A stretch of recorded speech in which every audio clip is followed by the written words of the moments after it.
dosa besar melarikan diri dari pertempuran. Dalam Islam tidak pernah dikenal sifat pengecut. Pengecut artinya tidak mau membela kebenaran. Definisi sederhananya, haknya diambil, dia tidak membela kebenaran atau mengambil haknya. Maka ini sifat pengecut, dan dalam Islam ini sangat terhina. Dalam Islam diberikan gambaran yang memberikan kekuatan seseorang dan keberanian karena keimanannya. Julaibib radhiyallahu anhu, sahabat Nabi yang sangat kecil postur tubuhnya, tapi di perang Uhud dia berhasil membunuh 8-9 orang kafir Quraisy yang jauh lebih besar postur tubuhnya, dan dia pun akhirnya mati syahid pada saat itu.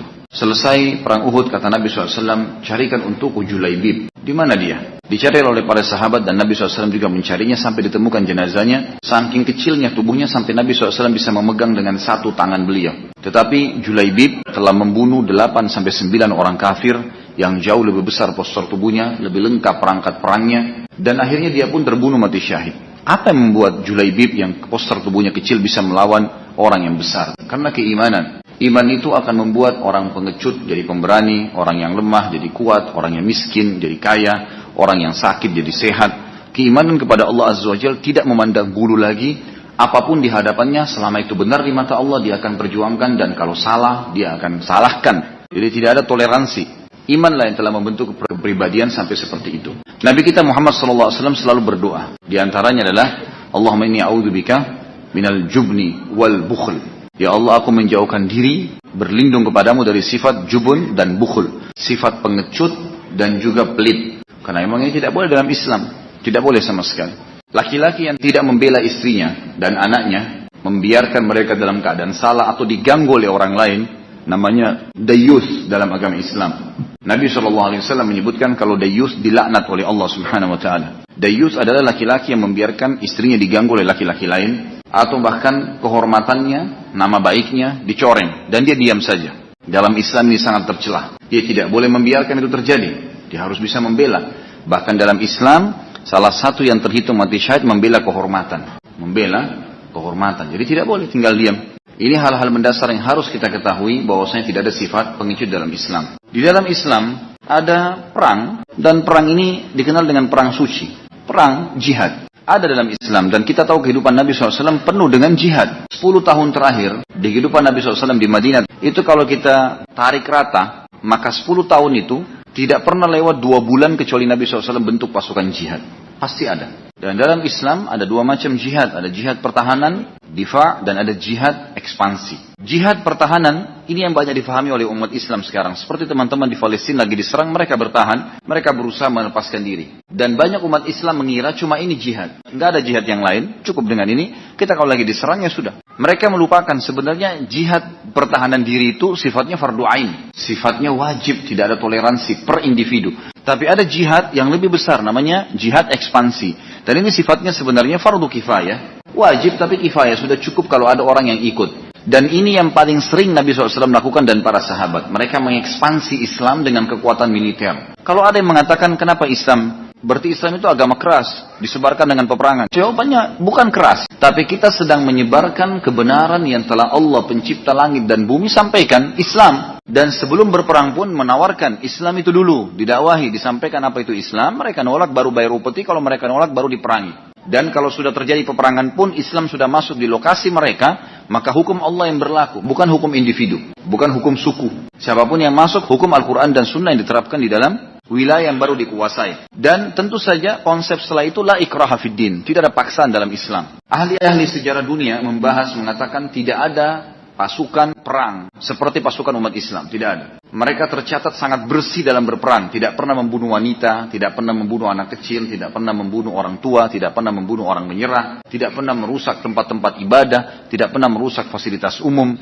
Bahkan setelah mereka masuk ke satu wilayah, pasti mereka berikan kebebasan, enggak ada masalah. La ikraha fid din, tidak ada paksaan dalam Islam. Waktu Sultan Muhammad Fatih rahimahullah membebaskan Konstantinopel dari kekufuran tahun 1453 Masehi, menembus Turki bagian Eropa, beliau tidak pernah merusak gereja yang ada, bahkan membiarkan warga Kristen yang ada di sana untuk menyembah semaunya. Silakan. Dengan akidah kalian, gereja kalian tetap bisa ada, tapi hukum negara adalah hukum Islam, hukum Allah Subhanahu wa taala. Itu yang terjadi. Umar bin Khattab pada saat masuk ke negeri Syam di perang Yarmuk, beliau tidak menghancurkan gereja. Beliau tetap menggunakan atau memberikan kesempatan ke orang-orang gereja untuk menyembah Allah Subhanahu wa taala dengan cara mereka sambil didakwahin. Tapi hukum yang berlaku hukum Islam. Di Persia tidak dihancurkan kerajaan-kerajaan yang pernah dikuasai oleh orang-orang Persia. Dibiarkan. Umat Islam pun subhanallah pada saat menobatkan atau menjadi penguasa tidak menempati istana-istana Kisra yang besar, mewah, singgasananya enggak. Ditinggalkan, diterapkan hukum Allah Subhanahu wa taala, para gubernurnya hidup dalam kondisi sederhana dan seterusnya. Jadi Islam adalah pasukan yang sangat bersih, rapi, punya tatanan-tatanan atau hukum-hukum pada saat berperang. Sebagaimana kita sudah tahu tadi, Islam menawarkan Islam kalau mereka nolak baru jizyah, baru diperangi kalau mereka menolak. Kisah tentang Umar bin Abdul Aziz yang mengirim pasukannya yang dipimpin oleh Qatadah bin Muslim. Qatadah bin Muslim rahimahullah orang yang sangat kuat dan panglima perang yang luar biasa. Beliau pernah memimpin peperangan ekspansi, jihad ekspansi menuju ke menyebarkan Islam ke bagian timur, ya, bagian timur Persia yang belum terbebaskan di zaman Umar bin Abdul Aziz. Dikirimlah ke sana. Salah satu wilayah sangat besar di sana adalah dikenal dalam bahasa Arab Samra. Bisa juga dikatakan wilayah Bukhara, ya, tempat sekarang Imam Bukhari tentunya. Waktu itu dibebasin, diperangi oleh Qatadah bin Muslim. Tetapi ada sesuatu yang unik terjadi di sini. Karena Qatadah bin Muslim waktu masuk di wilayah Samra tidak menawarkan Islam, tidak menawarkan jizyah, tapi langsung spontan menyerang dan berhasil menaklukkan wilayah Samra. Dan setelah Samra runtuh di tangan atau ditaklukkan tangan kaum muslimin dan hukum Islam yang diterapkan di sana, hukum Allah Azza wa Jalla, halal haramnya Allah, maka setelah itu seluruh wilayah di wilayah timur Persia takluk. Ternyata wilayah Samra memang wilayah yang sangat besar dan dipimpin oleh para penyihir. Para penyihir ini tidak bisa menerima kejadian tersebut, tapi mereka tidak bisa melawan, tidak punya kekuatan militer dan muslimin sangat kuat pada saat itu.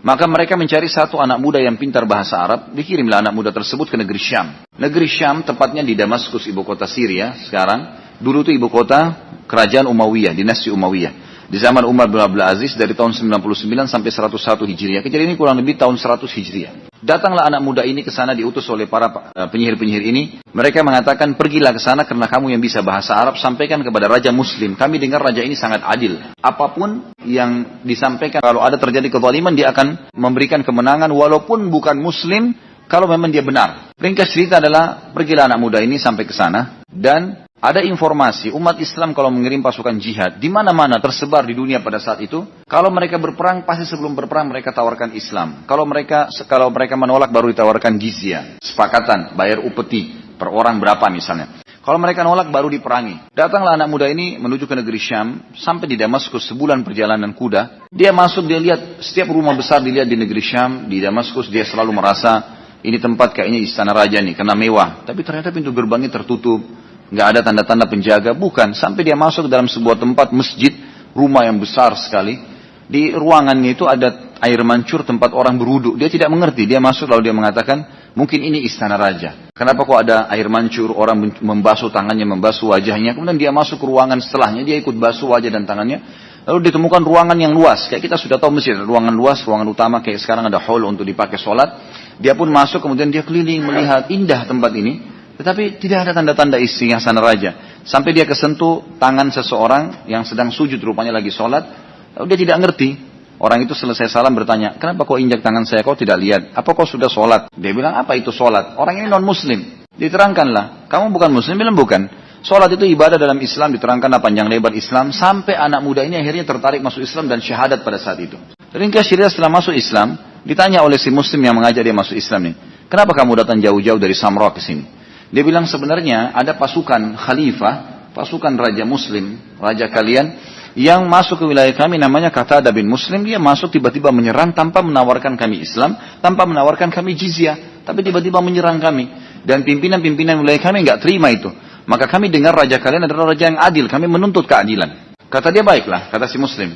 Baiklah, saya akan antar kamu kepada Amir Mu'minin, sampaikan hajatmu. Dia tidak ada yang terdolimi di sisinya. Tadinya si mu'allaf ini berpikir, kalau dia ceritakan mungkin si muslim ini tidak akan tunjukkan mana rajahnya, karena pasti akan ada pertemuan atau ada instruksi nanti yang malah mengganggu pasukan jihad. Tapi ternyata tidak. Si muslim itu mengajaknya, rumah demi rumah dilewatin sampai tiba di satu rumah di tengah-tengah pemukiman masyarakat Damaskus pada saat itu. Ada orang jenggotnya sudah putih semua, lagi di tangan kirinya ada tanah liat yang dibasahin dengan air, dan tangan kanannya mengambil lalu ditempelin ke tembok rumahnya yang terbuat dari tanah liat yang lagi lubang. Lalu kata si muslim kepada si mu'allaf ini, itu dia Amir Mu'minin Umar bin Abdul Aziz. Kata si muslim, Amir Mu'allaf ini, jangan kau olok-olok saya. Mana bisa raja muslim terkenal dengan kekuatannya seperti ini, maksudnya sederhana sekali rumahnya, dia tempel sendiri temboknya yang bocor, yang rusak.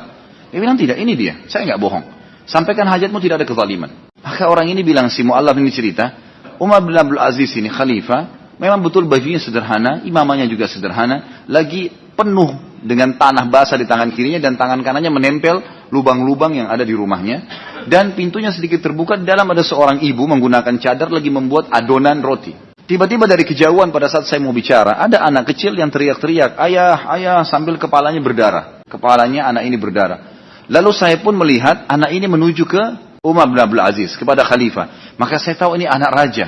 Anak raja sedang bocor kepalanya, keluar darah. Gak lama kemudian di belakangnya ada anak kecil diikuti dengan seorang ibu lagi ibu ini sambil berkata, maaf Amir Mu'minin, anak saya yang telah membuat kepala anak anda bocor berdarah. Kata orang Mu'allaf ini, sekarang saya ingin buktikan keadilannya raja Islam ini, Muslim ini. Benar nggak selama ini yang orang ceritakan? Maka dia belum sempat bicara, masih di seberang jalan dan dia lihat kejadian tersebut.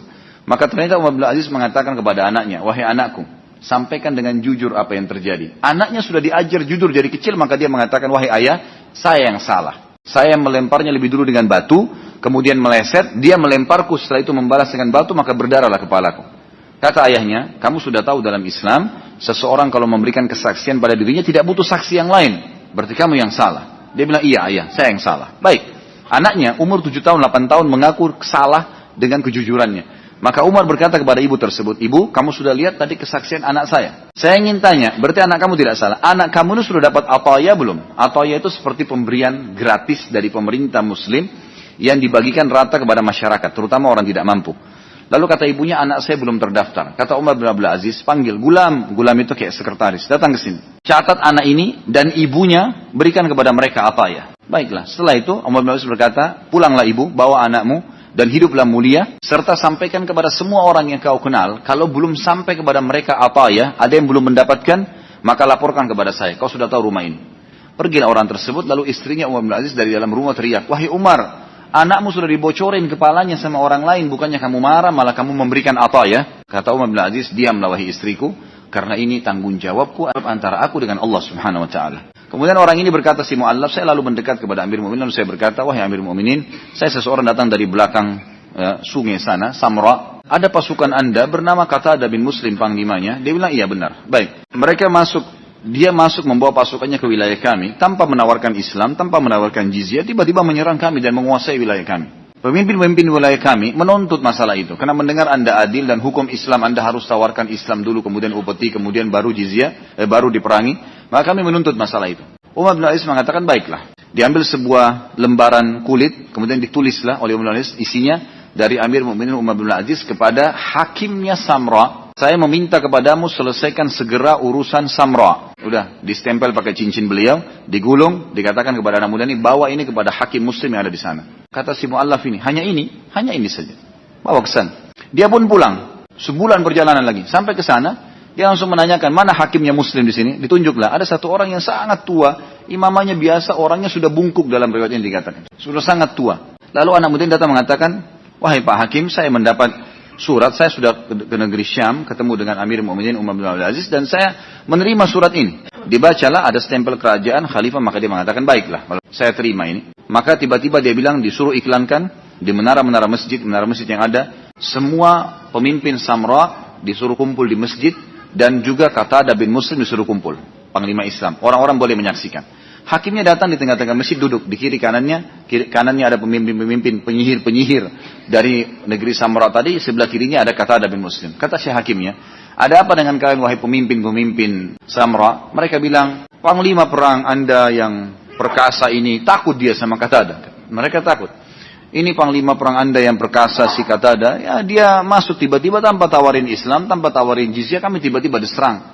Kami tahu dalam agama kalian harus menawarkan itu dulu. Lalu kata hakim, bagaimana menurut kau hai Qatadah? Apa jawabanmu? Dia bilang benar. Memang saya masuk sini tidak tawarin Islam, tidak tawarin jizyah, saya langsung serang. Kata hakimnya, kenapa kau lakukan itu? Dia bilang karena Samra ini wilayah yang sangat strategis, seperti anda lihat.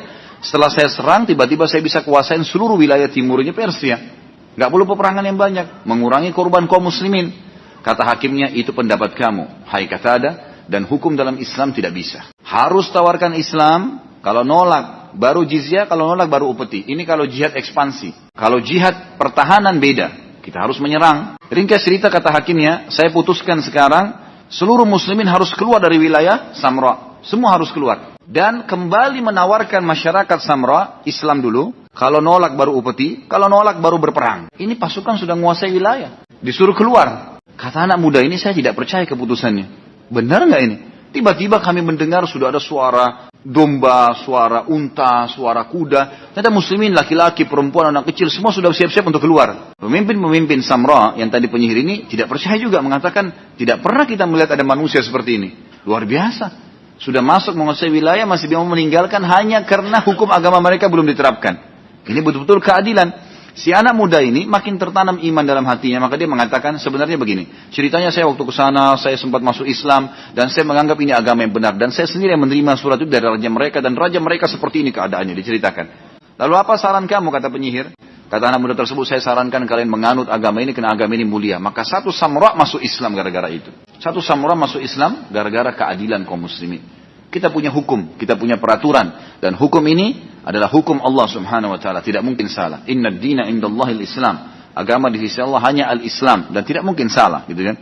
Ini konsep dasar. Jihad punya adab-adab tentunya. Ekspansi pun sudah ada adab tadi saya sebutkan. Tetapi yang perlu digarisbawahi, tidak ada jihad kecuali dengan konsep-konsep ekspansi atau mempertahankan diri. Ada sebagian ulama mengatakan ada juga ya yang masuk dalam masalah jihad ini tapi dia sub daripada ekspansi. Seperti misalnya kalau ada pengkhianatan. Ada seperti Nabi SAW pernah mengutus beberapa orang penghafal Al-Quran lalu dikhianati dan dibunuh oleh suku Arab tertentu. Maka Nabi SAW mengirim pasukan untuk menghukum mereka. Ini pernah terjadi, tapi ini masuk dalam ekspansi. Masuk dalam jihad ekspansi. Ini umumnya ya masalah jihad. Tentu kalau orang masuk di medan perang tentunya fadilah yang sangat besar. Karena Allah SWT mengatakan beda antara orang yang duduk dengan orang mujahid yang berperang di jalan Allah subhanahu wa ta'ala. Beda keadaan mereka. Tentu derajatnya lebih tinggi, lebih banyak diampuni dosanya dan seterusnya.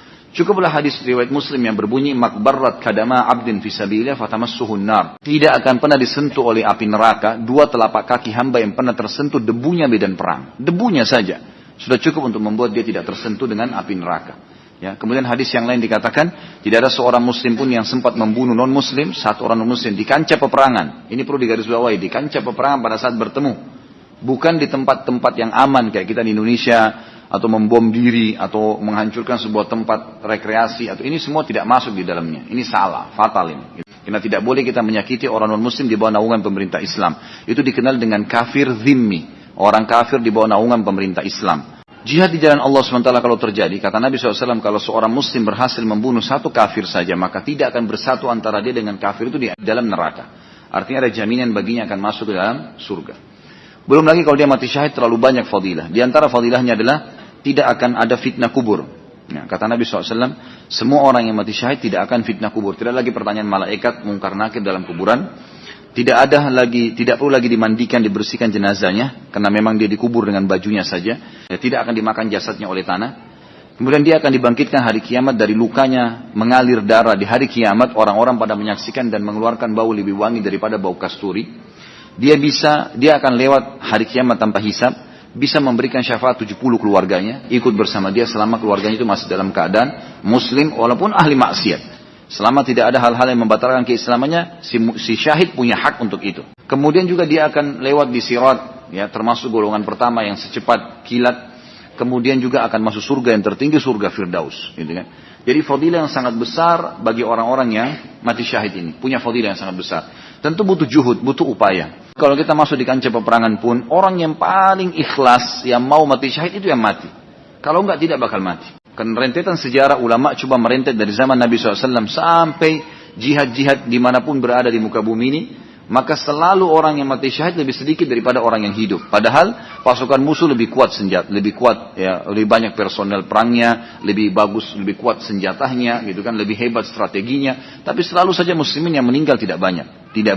Yang mati syahid pasti lebih sedikit daripada orang yang berperang. Karena Allah Subhanahu Wa Taala seperti memilih siapa yang paling ikhlas. Dan mati syahid ini teman kita dianjurkan selalu berangan-angan, jadikan impian utama kita. Karena kata Nabi SAW, man talaba syahadata bisidq ballagahu Allah manazil asy-syuhada wa in mata ala firashi. Siapa yang jujur benar-benar berharap mati syahid, Toh kita juga akan mati, gitu kan? Tapi ada mati yang terbaik dengan mati syahid, minta kepada Allah Subhanahu wa taala. Allahu alam bagaimana Allah akan melakukannya. Tapi yang jelas kata Nabi SAW, siapa yang meminta syahadah, mati syahid dengan tulus dari hatinya, maka Allah akan memberikan dia kedudukan dan apa yang akan didapatkan dari fasilitas para syuhada walaupun dia mati di atas ranjangnya. Walaupun dia mati di atas ranjangnya. Makanya para sahabat berharap itu, dan Umar bin Khattab pernah berdoa mengatakan, ya Allah, datangkanlah mati syahid untukku dan di kota Rasulmu Muhammad SAW. Padahal pada saat itu Persia sudah takluk, ya, negeri Syam sudah takluk, pasukan Islam makin kuat. Maka kata Hafsah radhiyallahu anha, istri Nabi SAW dan anak Umar radhiyallahu anhum ajma'in, kata Hafsah, ayahku, bagaimana bisa Anda mati syahid di kota Rasulullah lagi? Anda tidak ikut berperang terus mau mati syahid sementara Islam lagi sangat kuat pada saat itu. Kata Umar, ya'ti bihallah insya. Allah akan datangkan kalau Allah mau. Ternyata betul Allah utus Abu Lu'lu yang akhirnya menusuk Umar bin Khattab dan akhirnya mati syahid. Dan matinya juga di kota Madinah. Karena mati syahid punya fadilah, meninggal di kota Madinah juga punya fadilah. Karena Nabi SAW mengatakan dalam hadis yang lain riwayat Imam Ahmad dengan sanad sahih, man istata'a minkum an yamut fil Madinah falyamut. Siapa yang bisa mati di Madinah maka matilah. Meninggal tapi minta kepada Allah SWT, bukan bunuh diri ya. Jadi mati normal memang minta kepada Allah SWT. Banyak jalan untuk mendapatkan syahadat, tapi yang paling tinggi adalah mati di medan perang. Orang-orang muslim harus selalu siap menganggap bahwasanya satu waktu Allah butuhkan kita akan siap. Kemudian yang kedua, orang yang mati syahid, kalau orang mati syahid juga ada, orang mati syahid dengan peperangan paling besar. Yang kedua membela kehormatan, yang ketiga mati tenggelam, yang keempat mati kebakaran, yang kelima mati terjungkal dari kendaraannya. Kalau kita sekarang bisa tabrakan, masuk di dalamnya. Jadi jangan dianggap tabrakan itu mati buruk, enggak. Baik kalau dia pulang dari diskotik, Ustaz, mabuk, tabrakan, muslim. Apakah itu mati syahid? Jawaban saya tetap mati syahid. Kok bisa? Lah iya. Dari mana kita tahu? Mungkin detik-detik sebelum dia tabrakan, dia sudah taubat kepada Allah. Dari mana kita tahu? Karena banyak orang mabuk, tiap malam minggu keluar pakai mobil, tidak mati itu. Jadi tidak semuanya orang mabuk tabrakan mobil. Yang jelas terjungkal dari tunggangan termasuk mati syahid. Kalau zaman dulu tertunggal, jatuh dari unta atau dari kuda. Gitu kan? Kalau sekarang bisa kendaraan. Tapi jangan sengaja tabrakan ya. Ini semuanya normal. Yang kita bahasakan terjadi begitu alami. Gitu kan? Kemudian orang yang kena penyakit taun, kusta masuk di dalamnya. Orang yang kena penyakit perut. Apa saja penyakit perut. Wanita yang meninggal dalam kondisi hamil atau dalam masa nifas, melahirkan. Ini juga termasuk mati syahid. Ya. Mati syahid ini semua disebutkan ya, di dalam sebuah hadis. Baik. Kalau kita masuk di kancah peperangan, maka target utama seorang muslim pada saat masuk di peperangan adalah mati syahid. Target utama. Target kedua baru menang. Jadi semua mujahid masuk di kancah peperangan yang paling pertama terbunuh dulu.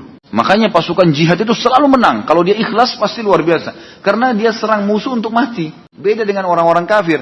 Mereka berpikir bagaimana caranya supaya bisa selamat nih. Menerima gaji dan seterusnya. Kalau orang tidak. Orang mati syahid itu memang mengejar itu. Tinggal tunggu teman-teman musuh tusuk satu kali. Atau mungkin dia kena peluru satu. Mungkin di bayangan orang yang belum paham. Aduh sakit ya. Itu pemahaman orang yang belum paham teman. Orang kalau menghadapi kematian dalam Islam. Yang dia rasakan hanya satu. Sakaratil maut. Proses pencabutan ruh oleh malaikat. Tidak ada yang lain. Bahkan kata Nabi SAW, semua orang bisa merasakan pedihnya sakaratil maut kecuali orang yang mati syahid karena dia cuma rasakan seperti gigitan semut. Sebentar sekali, tidak dirasakan. Jadi orang yang mati tidak lagi mengatakan, aduh dada saya sobek nih, kena peluru panas, sakit. Nggak ada.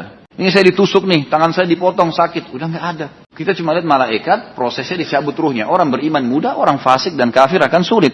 Orang mati syahid di kancah peperangan pastilah akan aman, gitu kan? Akan aman. Dan jihad ini kata ulama adalah jalan pintas menuju ke surga. Jalan pintas, jalan tol masuk surga. Ada jihad kesempatan pergi-pergi, sudah selesai kan urusan di sana. Toh nanti akan ketemu dengan kerabat, akan semuanya akan ya. Toh kita juga akan menuju ke sana lah ya, akan menuju ke akhirat. Dan tidak mungkin ada orang kalau tidak ikut jihad kemudian dia selamat, itu nggak mungkin. Pasti aja akan kena kematian tersebut. Tapi mati syahid adalah mati yang mulia. Sampai waktu para syuhada Badr dikumpulkan oleh Nabi SAW, dikumpul semuanya. Kemudian Nabi SAW mengatakan, apakah kalian tahu saudara-saudara kalian ini sekarang sedang berbicara sama Allah apa? Apa yang sedang mereka bilang nih? Ruh-ruh mereka sedang bicara sama Allah. Ini dalam sebuah hadis Bukhari disebutkan. Maka kata para sahabat, tidak tahu ya Rasulullah. Mereka sekarang berkata kepada Allah, ya Allah, kembalikan kami di dunia. Karena kami ingin ikut lagi berperang. Kemudian supaya kami merasakan mati syahid lagi. Karena besarnya pahala yang mereka lihat. Tinggal tunggu ditembak sama musuh mati, dapat semuanya fasilitas. Luar biasa. Dosa semua diampuni, bisa tidak ada lagi fitnah kuburan, di akhirat tidak ada timbangan amal, masuk surga tanpa hisab. Tambah lagi nih, bagi laki-laki paling senang nih, tambah menikah dengan 70 bidadari. Maaf, akhwat. Emang begitu dalilnya. Memang begitu dalilnya. Ini terakhir saya sebutkan ini. Supaya tambah semangat. Memang sudah begitu. Hanya dengan tunggu musuh membunuh dia. Apa masalahnya kira-kira? Nggak ada masalahnya. Makanya para sahabat, para tabi'in yang memahami masuk kancah peperangan berharap tidak pulang. Kalau mereka pulang tuh, wajah mereka sedih pulang dari peperangan. Walaupun mereka bawa ganimah. Kenapa? Kalau saling bertanya, kenapa kau sedih? Saya tidak sempat terbunuh. Harapannya saya terbunuh. Untuk apa saya bawa ganimah sekian ratus ekor unta, kuda? Toh nanti juga habis nih. Tapi kalau saya mati di atas ranjang beda dengan mati di kancah peperangan. Mulia. Kata Nabi SAW, teman-teman kalian ini sedang bicara sama Allah dan berkata, ya Allah kembalikan kami dunia karena kami ingin kembali mati syahid. Kata Allah Subhanahu Wa Taala kepada mereka, sudah menjadi hukumku kalian tidak boleh kembali lagi ke dunia. Sudah sekali saja tinggal di dunia. Lalu mereka berkata, kalau begitu ya Allah, sampaikan kepada saudara-saudara kami yang belum menyusul kami, agar jangan mereka takut, siapapun muslim jangan takut mati. Karena kami sudah rasakan nih. Lalu Allah turunkan ayatnya, A'udzubillahi minasyaitonirrajim, wala tahsabanna alladhina qutilu fi sabilillahi amwatan bal ahya'un rabbihim yurzaqun. Jangan pernah kalian menyangka orang yang terbunuh di jalan Allah mereka mati, tapi mereka sedang diberikan rezeki di sisi Tuhan mereka. Farihina bima atahumullahu min rabb, farihina bima atahumullahu min fadlihi wa yastabshiruna alladhina lam yalhaqu bihim alla khaufun 'alaihim wa lahum yahzanun. Dan mereka sangat gembira terhadap apa yang Allah berikan kepada mereka, dan mereka menyampaikan berita gembira kepada orang-orang yang belum menyusul mereka agar jangan takut dan jangan sedih. Sudahlah, hadapin musuh mati karena akan gembira. Seperti itulah ayat Al-Qur'an kekal menyebutkan masalah hal tersebut. Jadi seorang muslim kalau masuk di kancah peperangan target utama adalah syahadah. Di salah satu peperangan dipimpin oleh Sa'ad bin Abi Waqqas. Ada dua sahabat, tapi saya tidak terlintas sekarang namanya.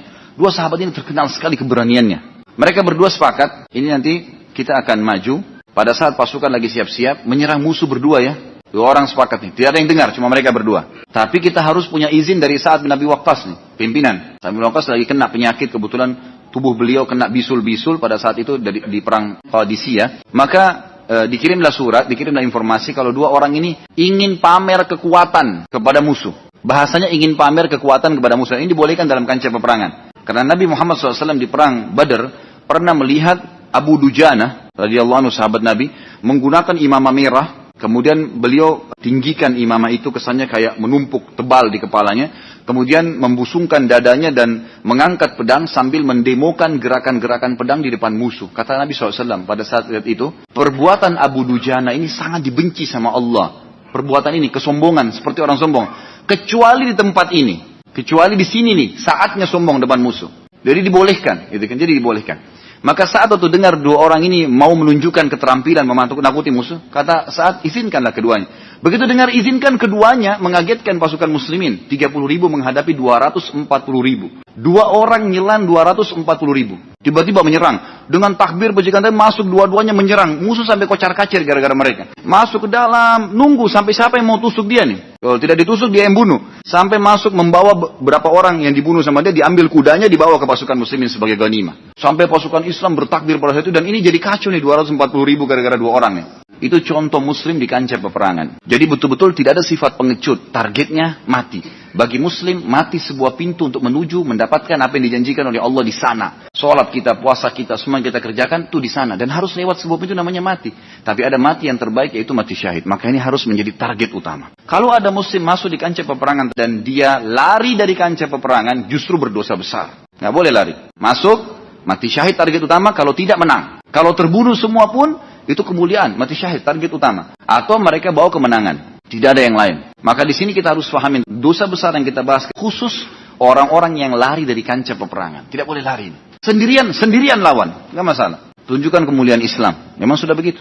Kita dengarkan dalil-dalil tentang tidak bolehnya lari dari kancah peperangan. Disebutkan oleh Allah Subhanahu Wa Taala di dalam surah Al-Anfal ayat 16. A'udzubillahi minasyaitonirrajim. وَمَنْ يُوَلِّيهِمْ يَوْمَئِذٍ دُبُرَهُ إِلَّا مُتَحَرِّفًا لِقِتَالٍ أَوْ مُتَحَيِّزًا إِلَى فِئَةٍ فَقَدْ بَاءَ بِغَضَبٍ مِّنَ اللَّهِ وَمَأْوَاهُ جَهَنَّمُ وَبِئْسَ الْمَصِيرُ. Barang siapa yang membelakangi mundur musuh, membelakangi mereka di waktu itu sedang berkecamuk peperangan, kecuali orang yang berbelok untuk siasat perang atau hendak menggabungkan diri dengan pasukan lain supaya lebih kuat pasukan Islam, maka sungguhnya orang itu kembali dengan membawa kemurkaan dari Allah. Dan tempatnya neraka, jahanam, dan amat buruklah tempat kembalinya. Jadi sekalian menjadi mulia dengan mati syahid, gitu kan? Atau menjadi dapat murkanya Allah kena lari.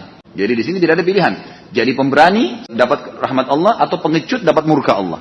Tidak ada opsi. Pernah Khalid bin Walid radhiyallahu anhu memimpin satu pasukan Islam kecil jumlahnya, melawan pasukan Romawi yang sangat besar. Waktu itu Khalid bin Walid melihat kekalahan sudah kelihatan di tengah-tengah kaum muslimin. Maka pasukan muslim kalau tidak salah jumlah itu 3.000 atau 5.000. Tapi yang jelas Khalid bin Walid akhirnya membagi per 100 orang. Strategi perang. 100 orang disuruh keluar oleh Khalid bin Walid dari kancah peperangan. Jauh pergi kejauhan. Terus mereka memotong pelapa-pelapa kurma. Lalu kemudian 100 orang itu memegang pelapa-pelapa kurma yang ditarik, dikenain ke padang pasir. Sehingga debunya padang pasir naik semua. Strategi perang. 100 orang ini melakukannya. Lalu kalau 100 orang ini sudah dekat dengan pasukan, 100 orang yang lain kembali ke belakang ke daerah yang sama. Jadi musuh melihat ini pasukan Islam nggak berhenti-berhenti nih. Bantuan datang terus padahal pasukan itu saja gitu. Waktu melihat strategi perang ini, orang-orang Romawi yang tadinya sudah semangat, mereka baca yel-yelnya dalam istilah-istilah Nasrani, mereka sangat semangat pada saat itu, akhirnya jadi kendor. Ini umat Islam ini tidak berhenti dan gemuruh debu banyak sekali, berarti pasukan banyak yang datang. Padahal ini cuma 100 orang gitu. Waktu pasukan Romawi memberhentikan serangannya, dan akhirnya mereka berusaha untuk mundur, kelihatan mundur, mau masuk ke dalam benteng, mereka menutup pintu gerbang. Khalid bin Walid tidak menyerang mereka. Khalid bin Walid mengajak pasukannya mundur, pulang ke Madinah. Untuk mengatur strategi, lapor kepada Nabi SAW, ini seperti ini kejadiannya nih. Begitu didengar, sampai berita ke Madinah. Kalau peperangan belum selesai, Romawi mundur, pasukan Muslim mundur. Didengar oleh anak-anak kecilnya Madinah. Dalam riwayat Bukhari dikatakan anak-anak kecil ini berkumpul sepakat puluhan orang di pintu gerbang Madinah memegang batu. Waktu pasukan Khalid bin Walid masuk, mereka lempari. Mereka mengatakan, kalian orang pengecut lari dari kancah peperangan. Anak kecil lemparin batu. Jadi luar biasa pada saat itu pemahaman jihad ya. Sampai mereka tahu lari dari kancah peperangan adalah sifat kepengecutan. Dan ini berbahaya dalam Islam.